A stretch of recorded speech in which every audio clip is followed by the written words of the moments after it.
the most significant threat to public health we've seen during the pandemic. Graham Medley, as you know, chairs SPIAM, has called it a very real possibility of the NHS being overwhelmed. Do you agree with those two statements? And may I also ask you just to give us a little bit more detail on what you said were studies on severity and mortality? So they weren't complete yet, but can you share with us what you know so far on that? Prime Minister, a question for you. I want to bring up the vote last night. Sorry about that, but it is relevant to this whole discussion. Now, a lot of your MPs say it wasn't just about COVID passes, it was about you. It was about your leadership, and they want you to change. They want you to run a better operation, a better number 10, and stop putting the car into the ditch, to use your words. Will you change, and if so, how?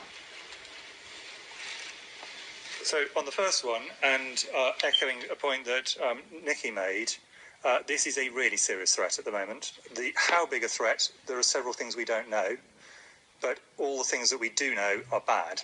And the principal one being the speed at which this is moving. It is moving at an absolutely phenomenal pace, and therefore between the time that it first starts to really take off in a way people will be able to see, and the point when we get to very, very, very large numbers will be quite a short one. And that, I think, is part of the issue in trying to deal with this. So I certainly echo the fact that this is a very serious threat. I think to compare it to each of the very major threats we've faced, I think it's quite difficult because, as the Prime Minister said, we do have some things going for us this time, of which the most important is the existence of effective vaccines and the ability to boost at speed at this stage. So I think I do not wish to underestimate this.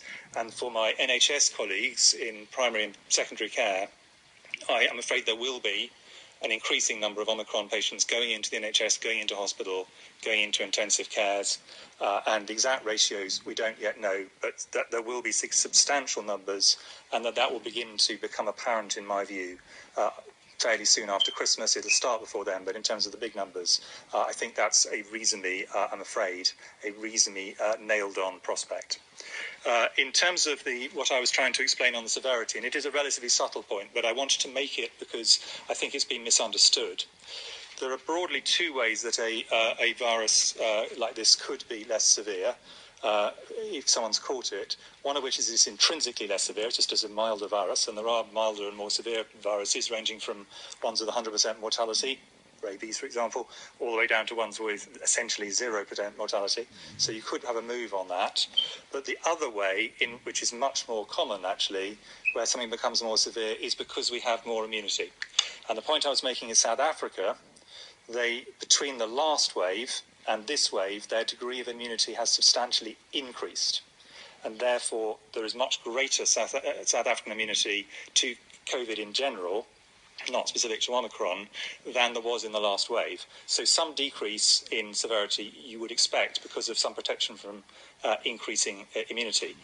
In contrast, for our Delta wave, we already had incredibly good immunity due to the amazing job the NHS has done in double vaccinating everybody. So we don't have that additional thing on top. So it may be that some of, possibly even all of, any decreased severity from South Africa is just explained by immunity, and if that's the case, that's not something you would necessarily replicate here. The second thing that's from South African data, incidentally, of course, is that their age groups are very different. There are a number of other very major factors, HIV, a whole bunch of other things. So reading across data, I think, needs to be done with very strong care. On mortality, so we do have hospitalisation data from South Africa. The rates in hospitalisations in South Africa are now going up relatively fast. On mortality, we do not yet have data, and that's because this is so recent. And of course, as everybody knows, there's a lag to getting infections, a lag to getting symptoms, a lag to getting to hospital, and then a lag to a minority of people dying. And that time frame has not happened. So we don't yet have data on mortality. And obviously, as soon as we do, we will share it with the public.